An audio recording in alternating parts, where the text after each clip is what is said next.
গল্পটা হলো Chinese philosopher জুয়াংজির। একবার জুয়াংজি স্বপ্ন দেখছিল, তার স্বপ্নে সে একটা প্রজাপতি যে কিনা যেখানে খুশি সেখানে উড়ে বেড়াচ্ছিল, নিজে নিজেই আনন্দিত হয়ে যা মন চায় তাই করছিল। জুয়াংজি এত গভীরভাবে স্বপ্ন দেখছিল যে সে ভুলেই গেছে যে সে জুয়াংজি, কোনো প্রজাপতি নয়। হঠাৎ করে সে জেগে ওঠে এবং এই তো সে সেই পুরনো জুয়াংজি, কিন্তু সে বুঝে উঠতে পারছিল না যে সে আসলে কে।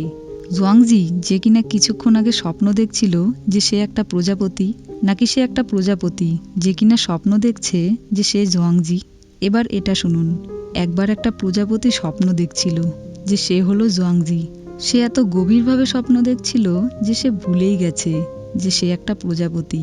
কিছুক্ষণ পর সে জেগে ওঠে এবং আবার প্রজাপতি হয়ে যায়। এই বাটারফ্লাই ড্রিম গল্পটা আসলে জুয়াংজির সাথে সাথে আমাদেরকেও চিন্তায় ফেলে দেয়।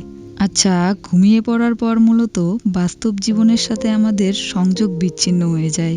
তাহলে সেটা কি যা আমাদের প্রতিদিন জেগে ওঠার ক্ষমতা দেয়? সেটা কি যার কারণে জেগে ওঠার কিছু মিলি সেকেন্ডের মধ্যেই আমাদের সব কিছু মনে করিয়ে দেয়?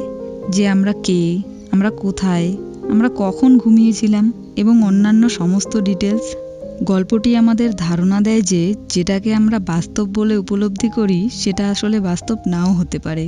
আমরা আসলে নিজেকে যা ভাবি তা সত্যি নাও হতে পারে।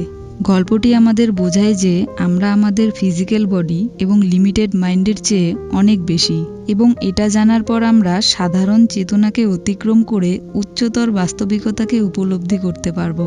জুয়াংজি এবং প্রজাপতি এবং সেই জিনিসগুলো যা সাধারণত কল্পনা করা হয় তারা মূলত আলাদা নয়, আবার তারা একও নয়।